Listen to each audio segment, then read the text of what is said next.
Kiai Haji Muhammad As'ad merupakan guru besar Maha Guru Ulama di Sulawesi Selatan pada pertengahan abad ke-20. Dialah tokoh sentral, ulama paling berpengaruh dan menjadi induk jaringan intelektual madrasah, pesantren dan ulama ketika itu.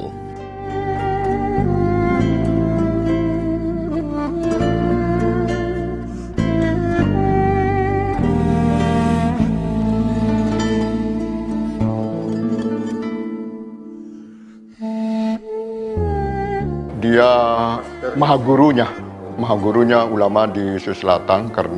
Kenapa? Dia pencetak ulama di Sulawesi Selatan. Dan beliau juga dikenal di seluruh Indonesia dan memang pernah satu letting antara guru Kiai Haji Ahmad Dahlan, pendiri Muhammadiyah. Dia itu satu letting pada waktu itu di Mekah. Beliau juga pulang dari Makkah ke Haji Ahmad Dahlan, beliau langsung ke Jogja, beliau ke Sengkang Kewajo pada waktu itu. Beliau sama di Makkah. Seperti kita ketahui dalam sejarah hidup beliau, boleh dikatakan di paruh kedua abad ke-20, hampir semua ulama-ulama besar di Sulawesi Selatan yang mendirikan madrasah dan pesantrennya sendiri itu adalah sebenarnya pernah berguru kepada Kiai Haji As'ad atau pernah menjadi murid dari MAI, Madrasah Arabia Islamiyah. Yang pertama mungkin bisa kita sebutkan adalah almarhum Kiai Haji Abdurrahman Abu Dale yang kemudian mendirikan pesantren Darul Dakwah Wal Irsyad di Mangkoso, di Parepare dan juga di Kebalangan, Pingrat.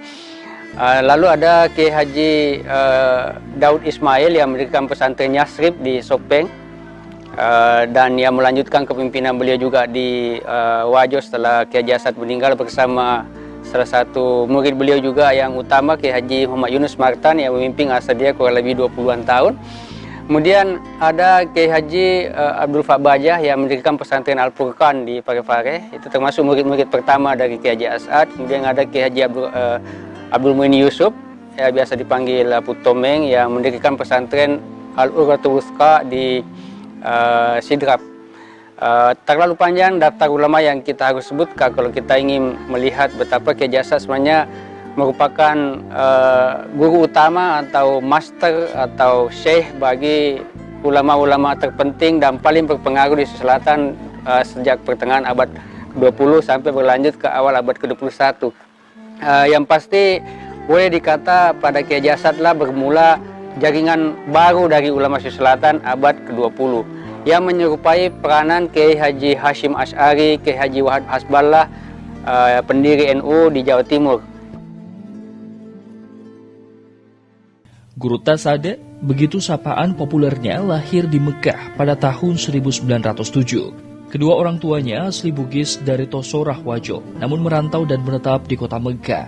Ayahnya bernama Kiai Haji Abdur Rashid bin Allamah Haji Abdurrahman. Ibunya bernama Haji Siti Saleha binti Haji Teru. Dilahirkan di dalam keluarga Bugis yang merantau atau berdiaspora ke Mekah pada sekitar akhir abad ke-19. Karena di Wajo pada kurun waktu itu terjadi konflik internal antara keluarga bangsawan, sehingga situasi kerajaan Wajo di sekitar akhir abad ke-19 itu cukup kacau, sehingga banyak orang-orang Bugis Wajo yang berdiaspora merantau ke berbagai wilayah di Nusantara, termasuk ada yang berdiaspora ke Mekah. Di antara yang berdiaspora itu adalah bapak atau ayah dari Kiai Haji Muhammad As'ad, yaitu Kiai Haji Abdul Rashid, yang kemudian juga telah punya kesempatan menikah dengan juga keluarga perantau. Jadi baik dari pihak ibu maupun bapak dari Kiai Haji Muhammad As'ad itu berasal dari Bugis. Kiai Haji As'ad dilahirkan pada tahun 1907 di Mekah. Andre Guru Tasade menempuh pendidikan kota Mekah Al-Mukarramah. Sejak kecil sudah diajari agama oleh ayahnya. Di usia yang masih belia sudah hafal Al-Quran 30 juz, hingga dipercaya menjadi imam sholat tarawih di Masjidil Haram 3 tahun berturut-turut sejak berusia 15 tahun. belajar pada waktu itu. Umur berapa tahun? Umur 12 tahun itu sudah menghafal Al-Quran 30 juz. Dan beliau juga sudah iman di Madinah selama 3 tahun. Dia iman tarbi selama 3 tahun. Beliau dan kecerdasannya beliau itu sehingga dia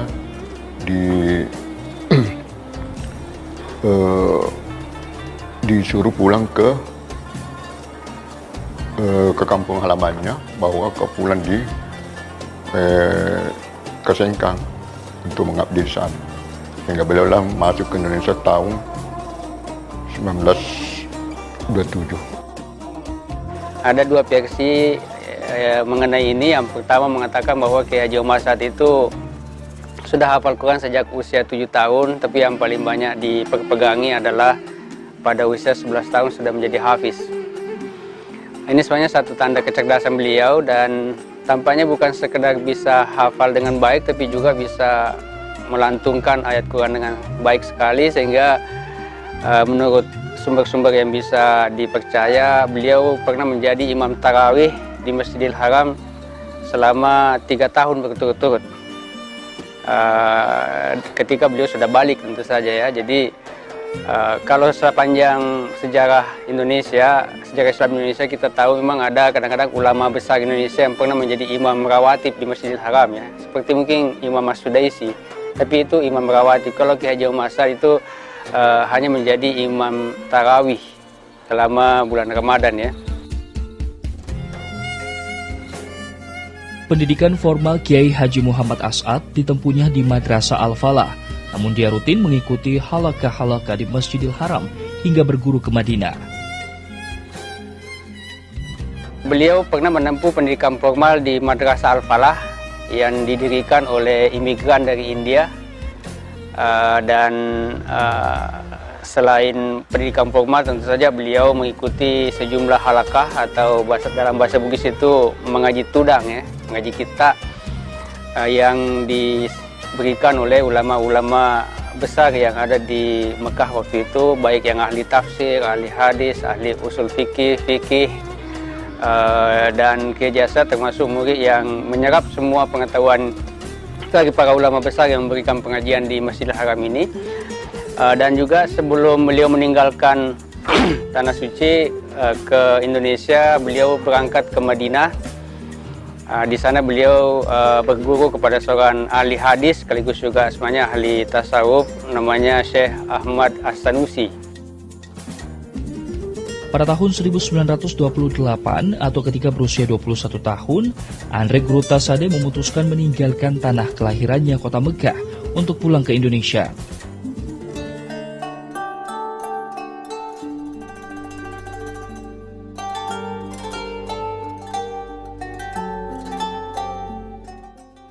Ada banyak faktor yang kemudian memperbesar tekad Kiai Haji Omar Saad untuk meninggalkan Tanah Suci dan berangkat ke Indonesia, ke Nusantara. Yang pertama adalah beliau mendapat informasi dari jamaah haji asal Wajo yang datang ke tempat beliau, menyampaikan kondisi kehidupan beragama di Wajo waktu itu yang sangat menyedihkan, memprihatinkan, dan meminta supaya Kiai Haji As'ad datang untuk mengajari masyarakat Wajo tentang agama. Ada juga yang mengatakan beliau memang diajak lewat seorang utusan oleh penguasa tradisional di Wajo, Arumato Wajo, supaya dia bukan kembali sebenarnya karena memang belum pernah ke Indonesia waktu itu ya, supaya datang mengajar, akan diberi fasilitas oleh pemerintah setempat atau Arumatoa. Ada juga yang mengatakan ya karena ajakan adik ipar beliau, Guru Haji Ambo Ome, yang memang pada waktu itu sudah punya halaqah pengajian di Sengkang, dan meminta kesediaan iparnya untuk melanjutkan pengajaran itu. Yang manapun di antara faktor itu, yang jelas pada tahun 1928 Kiai Haji As'ad meninggalkan Mekah dan melakukan perjalanan kembali ke Indonesia dengan tentu saja kapal laut waktu itu. Dikabarkan sempat singgah dulu di Malaysia beberapa bulan, kemudian akhirnya tiba di Sulawesi Selatan. Dan tempat yang dituju itu adalah Sengkang, tapi ada satu informasi mengatakan awalnya beliau sebenarnya mau kembali ke tanah kelahiran orang tuanya di Tosora. Tapi kemudian merasa bahwa kalau dia tinggal di Sengkang mungkin dakwah dan pengajaran Islam yang beliau berikan bisa lebih efektif. Jadi singkat cerita, beliau tiba di Sengkang pada tahun 1918.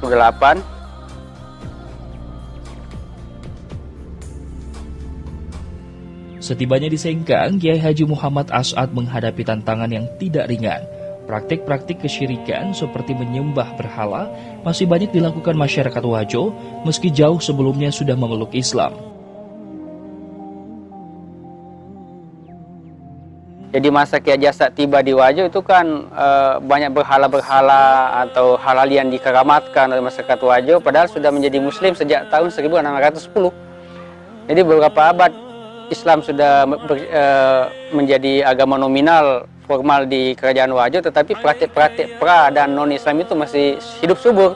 Dan ini tantangan pertama sebenarnya Kiai Jasad ketika tiba di Wajo. Bagaimana misalnya dia menyiasati supaya ritual malam Jumat untuk membaca surat Galigo yang penuh dengan ritual-ritual mistik itu digantikan dengan pembacaan Barasanji di Istana Raja. Itu beliau berhasil. Dan tapi yang lebih penting lagi, di seputar Sengkang saja itu ada ratusan tempat-tempat untuk sesajen, berhala-berhala kecil gitu. Nah, jadi kalau Kiai Jasad langsung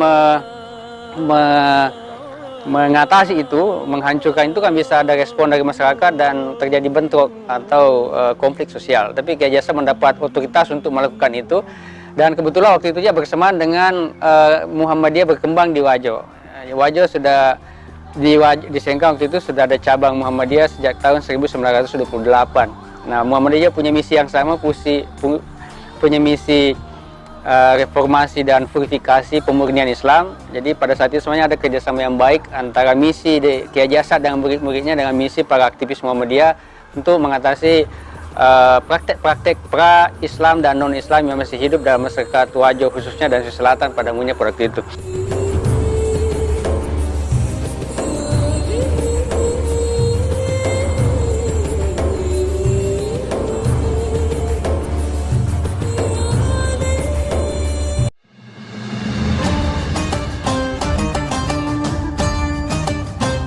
Menyapa Ramadan menjadi satu hal keberkahan yang dirindukan oleh setiap umat muslim. Mari kita manfaatkan bulan penuh ampunan ini dengan sebaik mungkin. Dan semoga puasa kita di bulan yang penuh keberkahan ini diterima dan semua ibadah yang kita jalankan mendapatkan ridho dari Allah SWT. Selamat menunaikan ibadah puasa.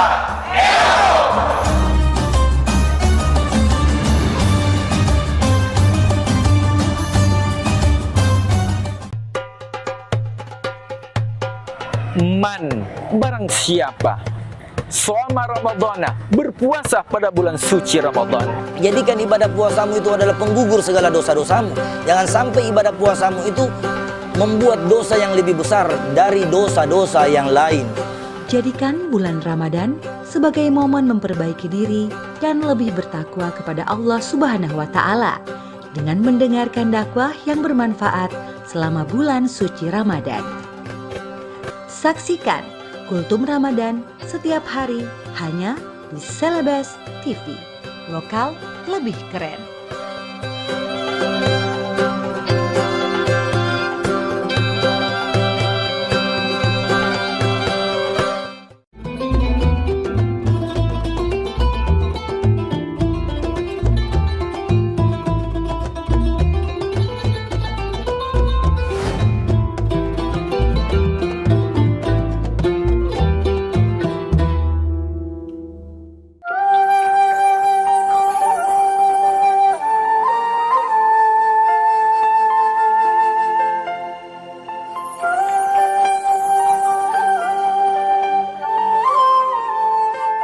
Dakwah Islamiyah yang dilakukan Kiai Haji Muhammad As'ad pada awalnya dengan cara halaka atau pengajian di rumah kakak iparnya, Ambo Ome.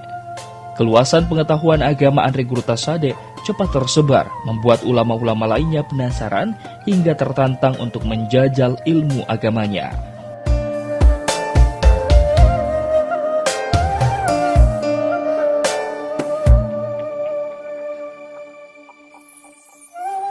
Itu banyak ulama-ulama lokal yang penasaran.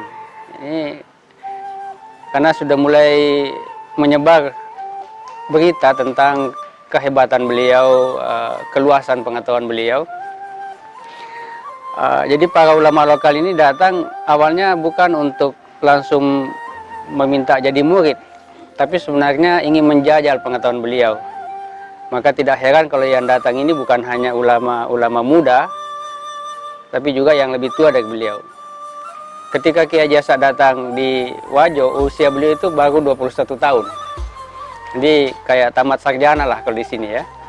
Dan waktu itu beliau sudah dikenal menguasai berbagai disiplin pengetahuan agama tradisional ya. Tafsir, hadis ya, usul fikih, lebih-lebih pengetahuan bahasa Arab dengan segala aspeknya. Boleh dikata pengetahuan bahasa Arab beliau sepertilah penutur asli bahasa Arab, karena belakangan beliau juga menulis buku-buku pengajaran bahasa Arab dengan menggunakan pendekatan syair bahasa Arab, dan itu sangat sulit sebenarnya. Walhasil setelah ulama-ulama lokal yang datang untuk mendengarkan pengajian beliau itu berubah pikiran, bukan untuk menantang menjajah beliau, tapi langsung mengajukan diri menjadi murid. Maka di antara murid-murid beliau itu ada yang sudah lebih tua 7 tahun seperti Kiai Haji Abdurrahman Ambodale, ada yang berusia lebih tua 2 tahun seperti misalnya Kiai Haji Daud Ismail, ada yang lebih muda setahun, jadi kurang lebih sebaya.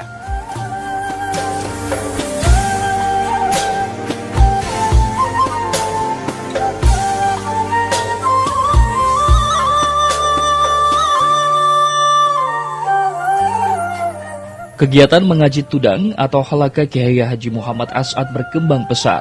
Murid-muridnya terus bertambah sehingga tidak lagi tertampung di rumah, tempatnya selalu menggelar halaqah.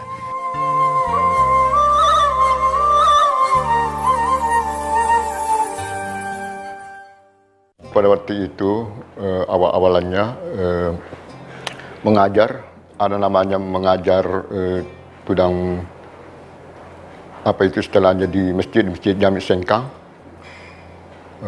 itu mengaji tudang, istilah orang Bugis mengaji tudang. Disitulah beliau mengajar banyak hal murid-muridnya pada waktu itu di masjid Jami Sengkang. Di situ mulai awalnya sampai dia mendirikan madrasah Ibtidaiyah Sanawiyah dan Aliyah.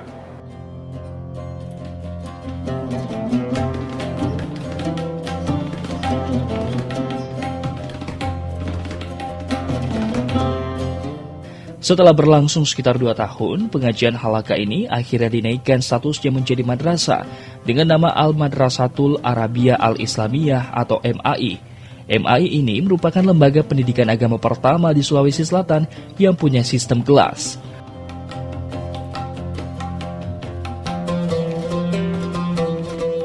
Awalnya memang murid-murid beliau tidak banyak, tetapi lama-kelamaan Madrasah Arabiyah Islamiyah ini berkembang begitu cepat sehingga sebenarnya diperlukan tempat untuk mengajarkan siswa ini dalam bentuk classroom. Awalnya hanya di Masjid Jami yang telah direnovasi oleh Agumatua Wajo waktu itu ya, yang Laudam Pero.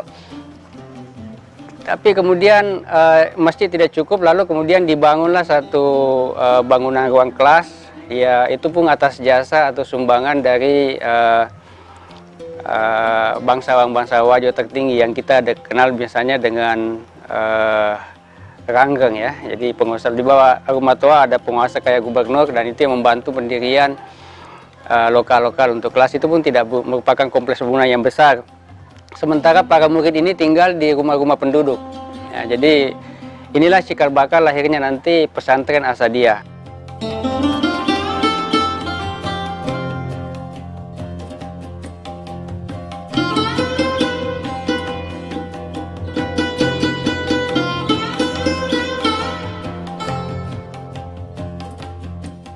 Di pesantren As-Adiyah, Andre Guru Tasade menerapkan pembelajaran dengan bahasa lokal, yaitu bahasa Bugis, agar masyarakat lebih mudah memahami ajaran agama. Ini sekaligus berkontribusi besar dalam merawat kearifan lokal.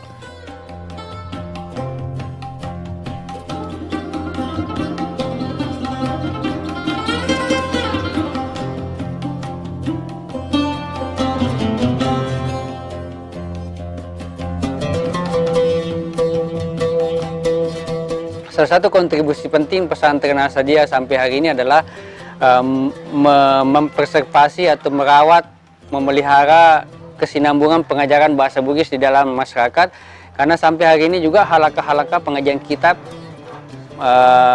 di madrasah As-Adiyah itu masih menggunakan sistem yang sama, yaitu menerjemahkan dan menjelaskan dalam bahasa Bugis. Dan yang lebih penting lagi, Kiai Jasa juga membentuk tim atau korps mubalik di antara murid-muridnya yang utama, yang juga kalau berdakwah itu menggunakan bahasa Bugis. Ya, belum banyak menggunakan bahasa Melayu. Dan sampai hari ini pesantren As-Adiyah masih terus mengirimkan mubalik di setiap bulan Ramadan ke berbagai wilayah di Indonesia Timur, itu sampai mencapai pernah kalau nggak salah 600 orang. Dan ketika mereka itu berceramah di berbagai wilayah di Indonesia Timur khususnya itu menggunakan bahasa Bugis, apabila misalnya masjid yang mengundang itu kebanyakan perantau Bugis, Bone, Sopewajo dan sebagainya yang tinggal di perantauan. Dan mereka mengatakan kami lebih suka kalau ceramah Bugis karena kami teringat dengan kampung halaman.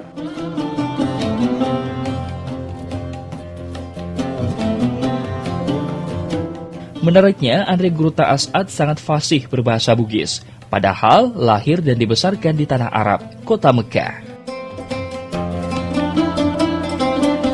Satu hal yang menurut saya unik dan mencengangkan dari Kiai Haji Muhammad As'ad, bahwa sekalipun beliau dilahirkan di Mekah dan tidak pernah menginjak tanah leluhurnya sampai berusia 21 tahun, tapi ternyata dia fasih berbahasa Bugis. Dia fasih di dalam berbicara dan juga dalam menulis. Dan sejak dia masih di Mekah, dia sudah pernah ditemukan ada tulisan beliau dalam bentuk surat berbahasa Bugis dengan menggunakan tulisan lontara. Dan ketika beliau tiba di Wajo, dia membawakan pengajian kitab itu, kitab-kitab klasik dalam terjemahan Bugis. Jadi kitab bahasa Arab dibaca, kemudian diterjemahkan dalam bahasa Bugis, kemudian diulas dalam bahasa Bugis. Dan menurut saya ini sebuah apresiasi terhadap khasanah budaya dan bahasa lokal yang luar biasa, yang memungkinkan beliau itu cepat diterima oleh masyarakat. Seandainya beliau datang dengan menggunakan bahasa Melayu yang waktu itu belum banyak dipahami, tentu saya kira dakwanya tidak begitu cepat berhasil. Jadi ada apresiasi terhadap kearifan lokal.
Lalu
Hingga tutup usia tahun 1952 di usia 45 tahun, Andre Gurutasade memiliki aktivitas dan jadwal yang sangat padat. Aktivitasnya meliputi membawakan pengajian kitab, mengajar tahfiz Al-Quran, mengajar di madrasah pada jam sekolah, dan menulis. Bahkan, Andre Gurutasade menerbitkan majalah bulanan Al-Mau'izatul Hasanah yang seluruh rubriknya diisinya sendiri.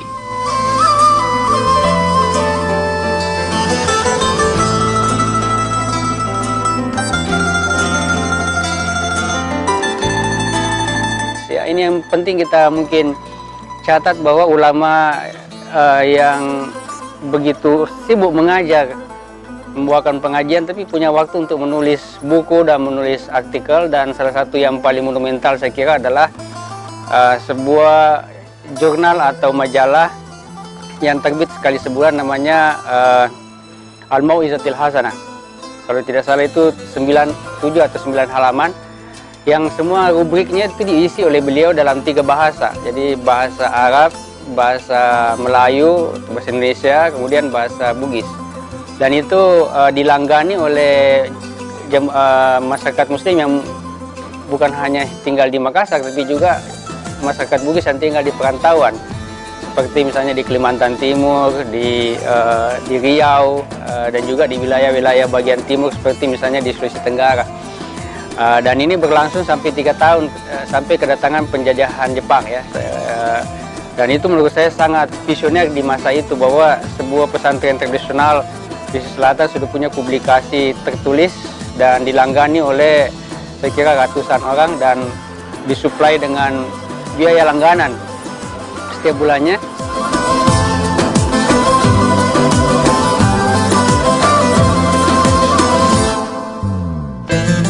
Kiai Haji Muhammad As'ad sangat produktif dalam menulis.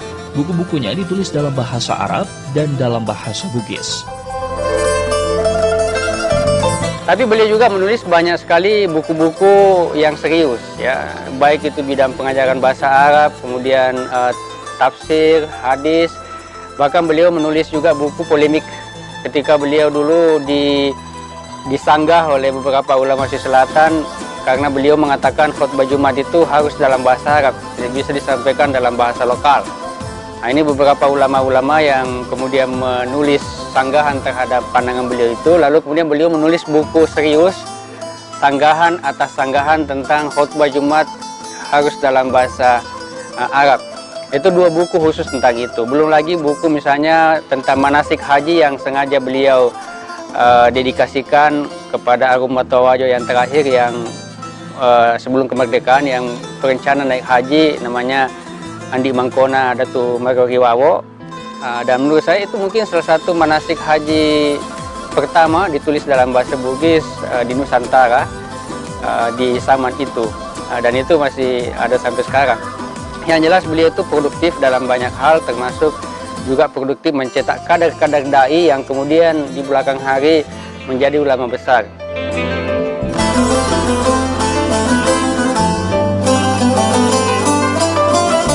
Dalam dakwanya, Andre Gurutasade dikenal moderat, mengembangkan keterbukaan, tidak fanatik mazhab tertentu, serta menggunakan pendekatan khasanah lokal.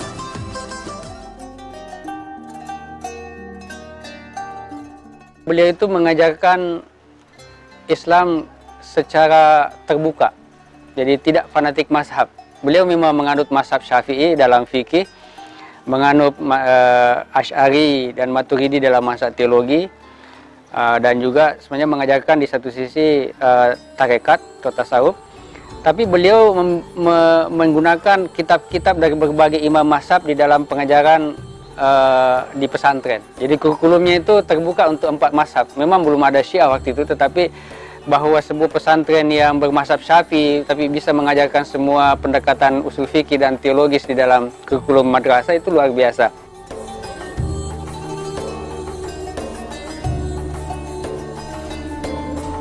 Andre Guruta Syekh Al-Allamah Muhammad As'ad Al-Bukisi adalah maha guru ulama besar yang mengorbit di Sulawesi Selatan setelah Syekh Yusuf Al-Makassari.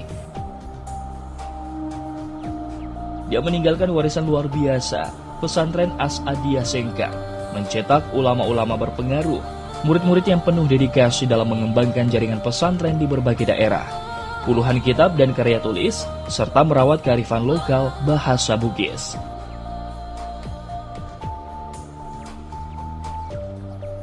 Kiai Haji Muhammad As'ad adalah epicentrum pengembangan Islam pada pertengahan abad ke-20 yang magnitudnya sangat luas dan dirasakan hingga kini.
اللهم زيني فيه بالستر والعفاف واسترني فيه بلباس القنوع والكفاف واحملني فيه على العدل والإنشاف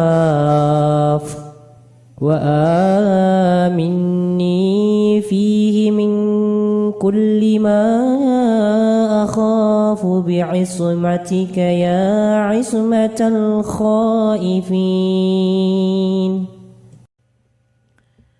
Ya Allah, hiasilah diriku di bulan ini dengan menutupi segala kesalahanku dan rasa malu. Pakaikanlah kepadaku di bulan ini pakaian qanaah dan mencegah diri.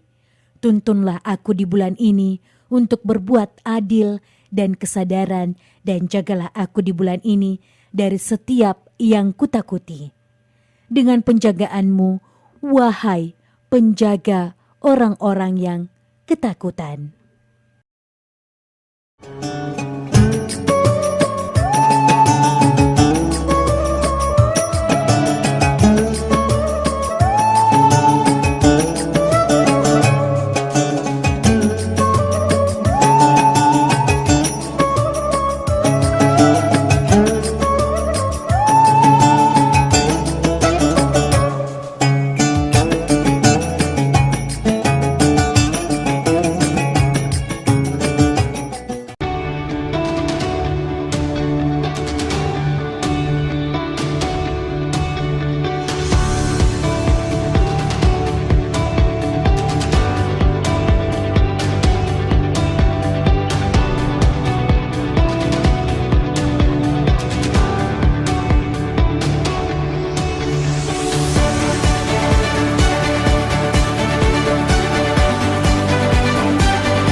Keluarga besar Bosowa School Makassar mengucapkan Marhaban ya Ramadan. Selamat menunaikan ibadah Ramadan 1444 Hijriah.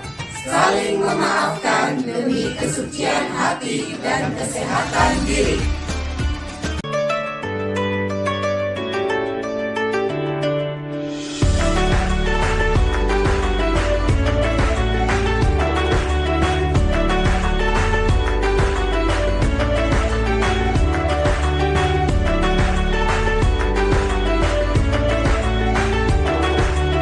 Marhaban ya Ramadan. Bulan suci penuh berkah telah tiba. Saatnya untuk lebih mendekatkan diri kepadanya, menjauhi keburukan dan memperbanyak ibadah. Dengan segala kerendahan hati, kami dari Uncle John's Coffee mengucapkan selamat menantikan waktu berbuka puasa. Semoga amal ibadah puasa kita diterima Allah Subhanahu wa Ta'ala. Amin.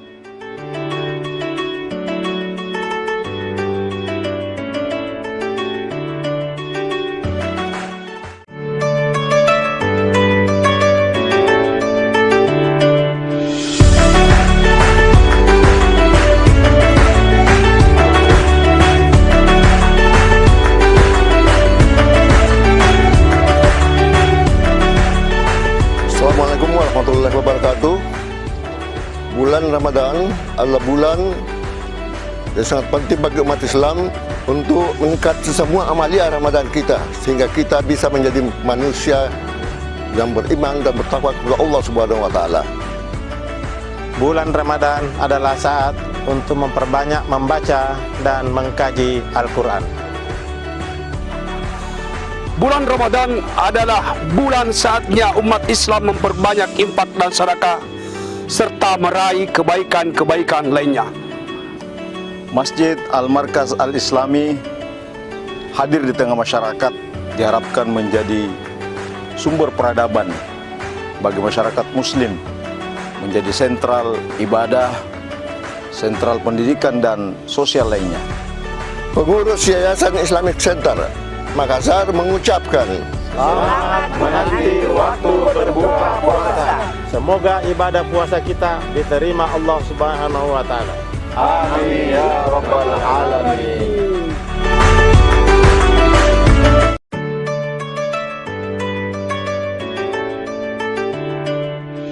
Marhaban ya Ramadan. Saatnya kita membersihkan jiwa. Saatnya kembali kepadanya, mensyukuri indah kemurahannya. Dan saatnya kita merenungi diri, bersama kita leburkan kehilafan dengan saum, amalan saleh dan keikhlasan dalam jiwa. Saya, Andi Suhada Sapaila, Wakil Ketua DPRD Kota Makassar, mengucapkan selamat menantikan waktu berbuka puasa. Semoga amal ibadah kita diterima Allah Subhanahu wa Ta'ala. Marhaban ya Ramadan. Saatnya membersihkan jiwa. Saatnya kembali kepadanya Sang Ilahi, mensyukuri indah kemurahannya. Dan saatnya merenungi diri. Saya, Adi Rashid Ali, pimpinan DPRD Kota Makassar, dengan ini mengucapkan selamat menunaikan ibadah puasa dan selamat berbuka puasa. Semoga puasa kita diberkahi dan dirahmati oleh Allah Subhanahu wa Ta'ala. Salama kita pada salama. Marhaban ya Ramadan. Saya Rudianto Lalo, Ketua DPRD Kota Makassar beserta keluarga mengucapkan selamat menantikan waktu berbuka puasa. Semoga ibadah puasa kita senantiasa bernilai ibadah di sisi Allah Subhanahu wa Ta'ala. Amin.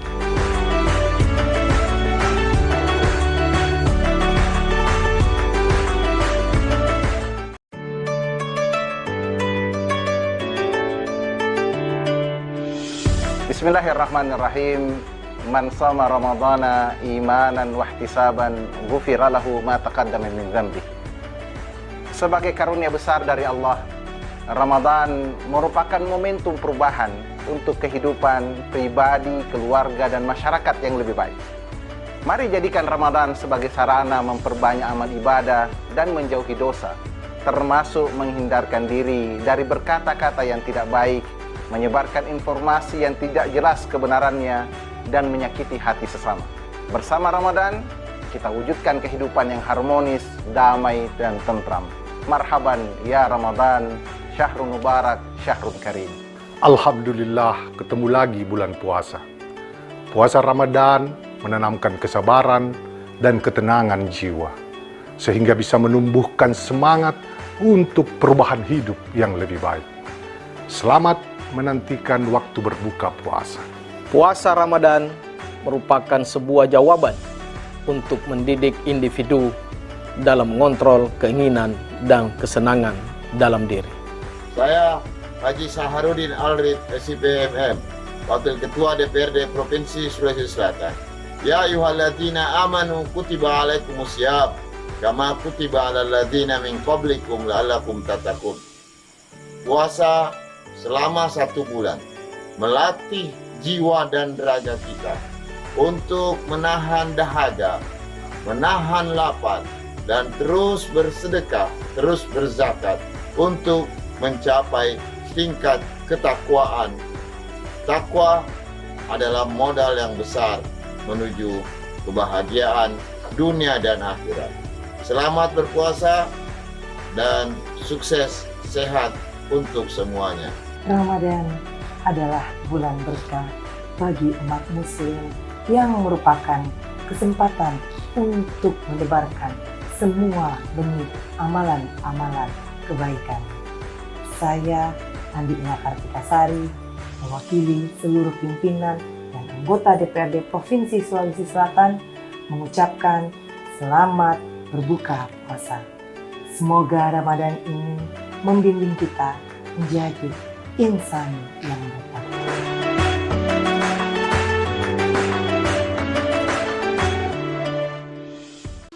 Marhaban ya Ramadan, waktunya kita nabung pahala. Senantiasa menyebar kebaikan dalam keadaan apapun.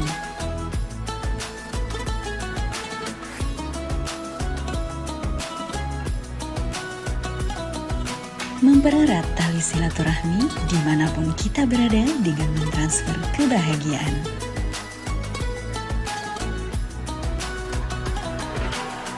Menumbuhkan sifat dermawan dan menjaga amalan dengan men-top-up kebaikan. Dan selalu menjaga dan membuka hati untuk saling memaafkan. Marhaban ya Ramadan, bulan suci penuh berkah. Mari melakukan kebaikan, mempererat silaturahmi, serta menjaga amalan kita. Selamat berbuka puasa.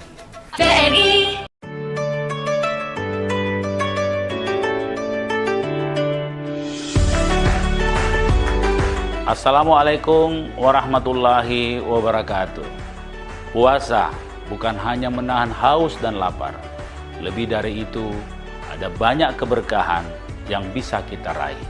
Saya Muhammad Ramdan Pomanto Dani Pomanto, Wali Kota Makassar, bersama seluruh jajaran pemerintah Kota Makassar, mengucapkan selamat berbuka puasa. Semoga puasa ini menjadi puasa yang terbaik bagi kita semua. Terima kasih. Wassalamualaikum warahmatullahi wabarakatuh. Benih Injil dan wujud kalbu, sucikan hati, bersihkan jiwa di bulan suci, pintu pengampunan dibuka selebar-lebarnya. Saya, Fatmawati Rusdi, Wakil Wali Kota Makassar, mengucapkan selamat menunaikan ibadah puasa 1444 Hijriah. Mohon maaf lahir dan batin. Wassalamualaikum warahmatullahi wabarakatuh. Assalamualaikum warahmatullahi wabarakatuh. Ketika kita memulai berpuasa dengan rahmat Allah, Allah yang Maha Kuasa mengutus malaikat-malaikatnya untuk mencatat iman kita dan untuk alasan apa kita berpuasa. Saya Muhammad Ansar, Sekretaris Daerah Kota Makassar beserta keluarga mengucapkan selamat berbuka puasa. Semoga Allah Subhanahu wa Ta'ala menerima segala ibadah, dan puasa ini membawa kita menuju kebahagiaan dan keberkahan Allah Subhanahu wa Ta'ala. Wassalamualaikum warahmatullahi wabarakatuh.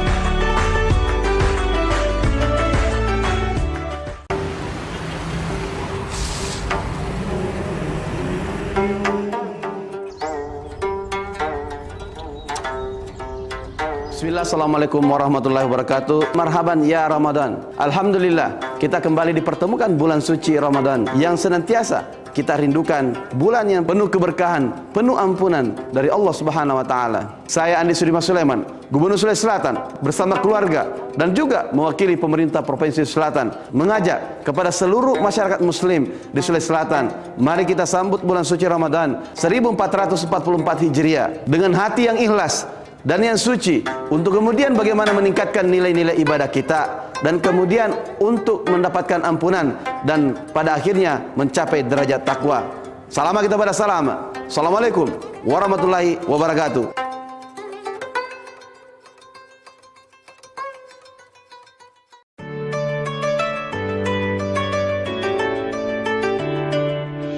Puasa bukan hanya soal menahan haus dan lapar saja. Lebih dari itu, ada banyak keberkahan yang bisa kita dapat dengan menjaga semua panca indera kita dari hal-hal yang tak berguna. Surya pamit ke peraduan, meninggalkan mega di ufuk timur. Maghrib pun tiba, mengumandangkan azan, nan merdu terdengar, menandakan puasa wajib dibatalkan. Selamat berbuka puasa.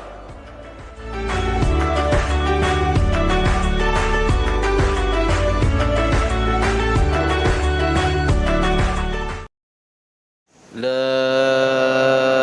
ilaha illallah, la ilaha illallah, la ilaha illallah, Muhammadur Rasulullah. نشهد أن لا إله إلا الله ونستغفر الله نسألك رضاك والجنة ونعوذ بك من سخطك والنار نشهد أن لا إله إلا الله ونستغفر الله نسألك رضاك والجنة ونعوذ بك من سخطك والنار نشهد أن لا إله إلا الله ونستغفر الله نسألك رضاك والجنة ونعوذ بك من سخطك والنار اللهم إنك عفو تحب العفو فاعف عنا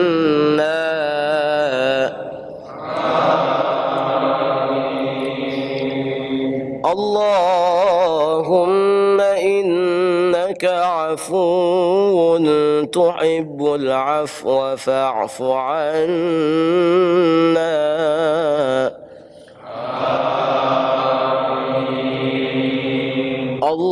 اللهم إنك عفو كريم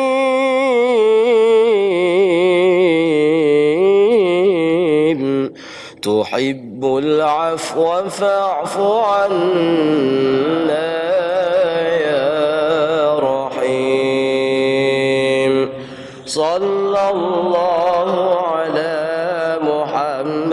صلى الله عليه وسلم صلى الله على محمد صلى الله عليه وسلم صلى الله على محمد صلى الله عليه وسلم دعواهم فيها سبحانك اللهم وتحيتهم فيها سلام وآخر دعواهم أن الحمد لله رب العالمين.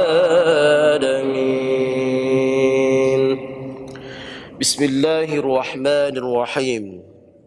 اللهم لك صمنا وبك آمنا وعلى رزقك أفطرنا ذهب الظمأ وبتلت العروق وثبت الأجر إن شاء الله تعالى.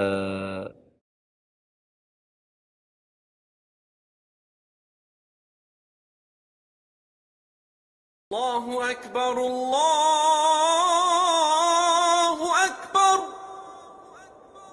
الله أكبر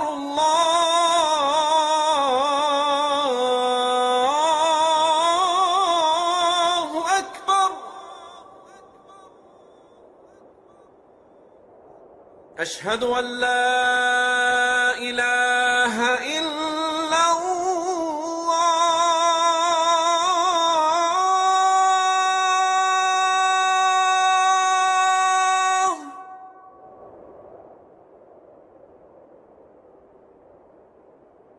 أشهد أن لا إله إلا الله.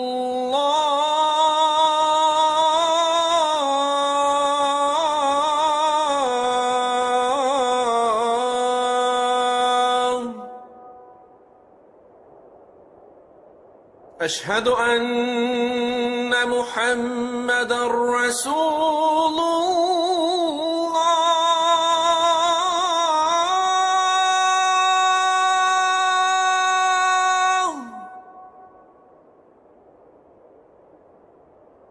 أشهد أن محمدا رسول الله.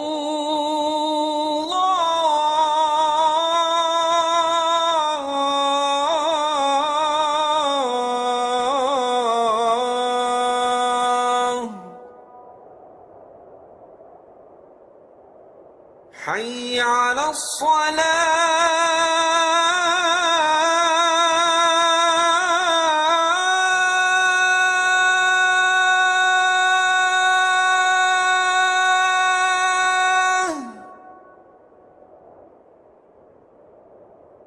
حي على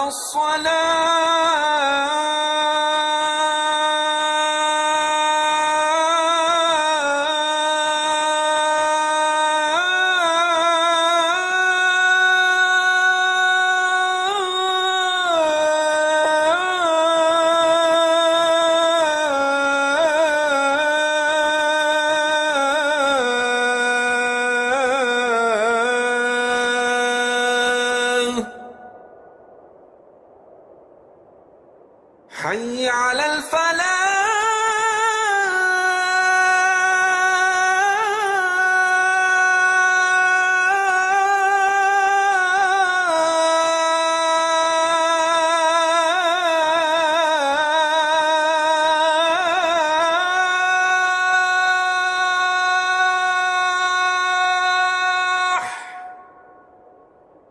حي على الفلاح.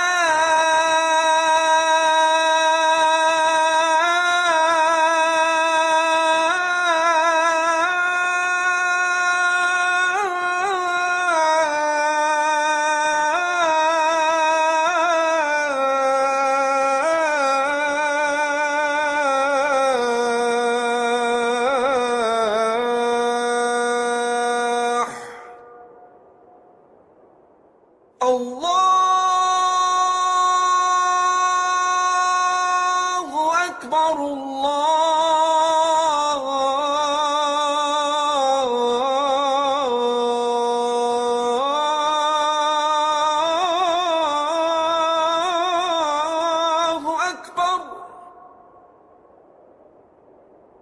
لا إله إلا الله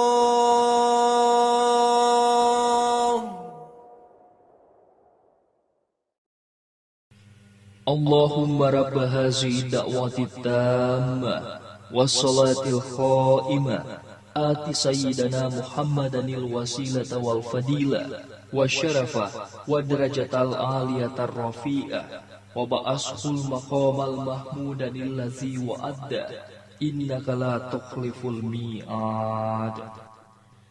Ya Allah, Tuhan pemilik seruan yang sempurna ini dan salat yang akan didirikan, karuniakanlah kepada junjungan kami Nabi Muhammad sallallahu alaihi wasallam wasilah, keutamaan, kemuliaan, dan derajat yang tinggi.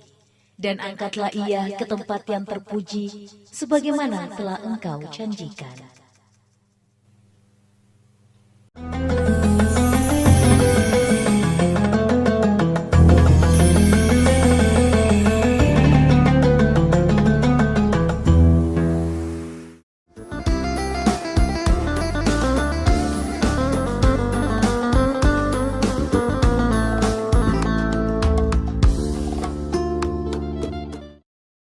Bismillahirrahmanirrahim. Assalamualaikum warahmatullahi wabarakatuh.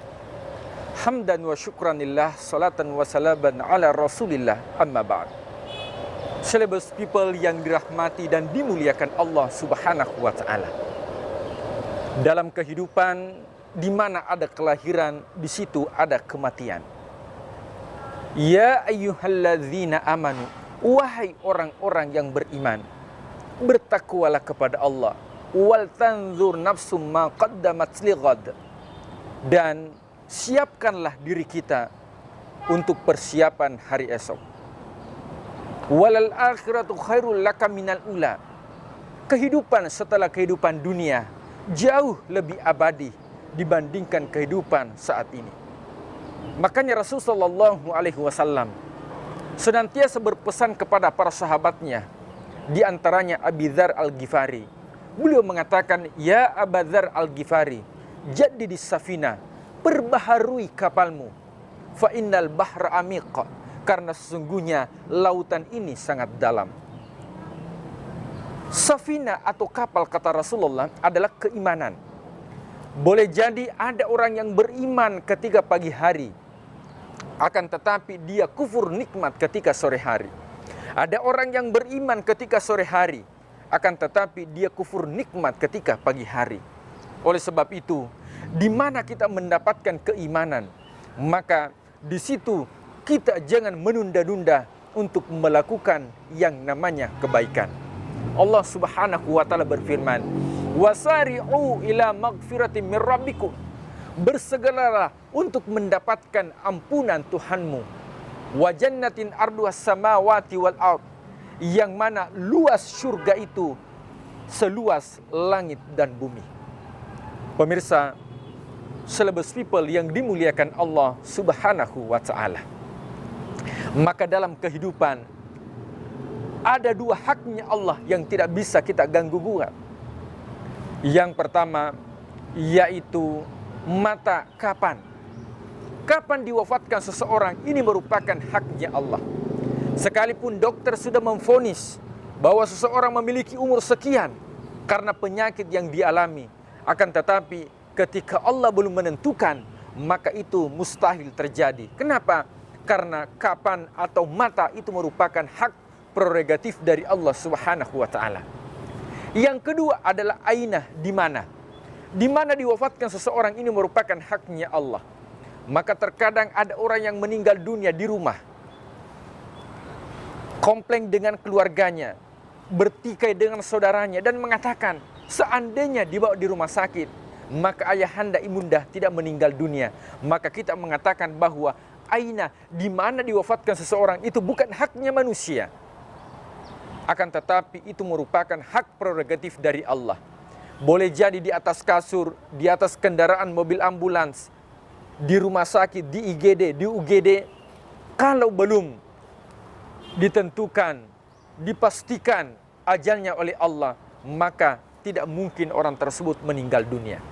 Akan tetapi ada satu yang menjadi haknya manusia, yang menjadi kewajiban manusia, dan inilah inti kultum pada saat ini, yaitu kaifa, bagaimana. Bagaimana seseorang diwafatkan? Maka harapannya adalah diwafatkan dalam keadaan husnul khotimah. Maka bagaimana kita meninggal dunia dalam keadaan husnul khotimah? Dalam sebuah untayan doa, sering kita meminta kepada Allah, Allahumma inni as'aluka bi husnul khotimah. Ya Allah, wafatkanlah aku dalam keadaan husnul khotimah. Kita minta kepada Allah diwafatkan dalam keadaan husnul khotimah, berakhir dengan kebaikan. Maka seorang ulama mengatakan, mautun nas ka'adatihim. Seseorang diwafatkan tergantung kebiasaan yang dia lakukan. Maka yang menjadi ukuran adalah kebiasaan seperti apa yang kita lakukan sebelum penyakit datang, sebelum kebaikan itu tidak mampu kita lupakan. Karena kenapa?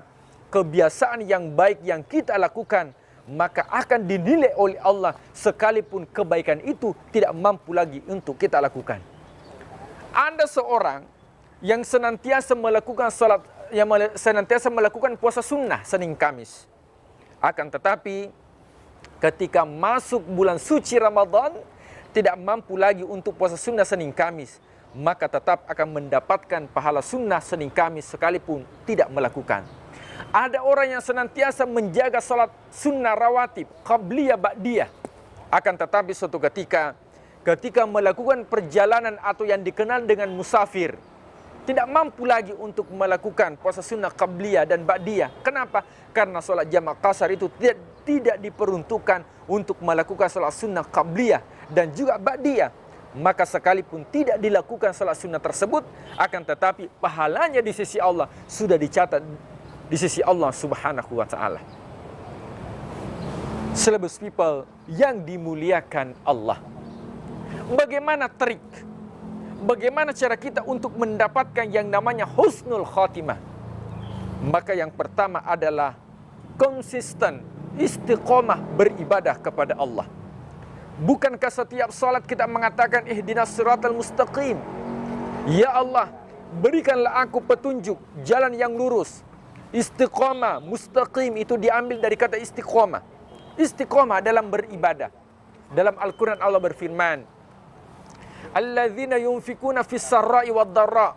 Orang yang senantiasa berinfak, berbagi, bukan hanya dikala dia lapang, akan tetapi dikala dia sempit pun dia akan senantiasa berbagi.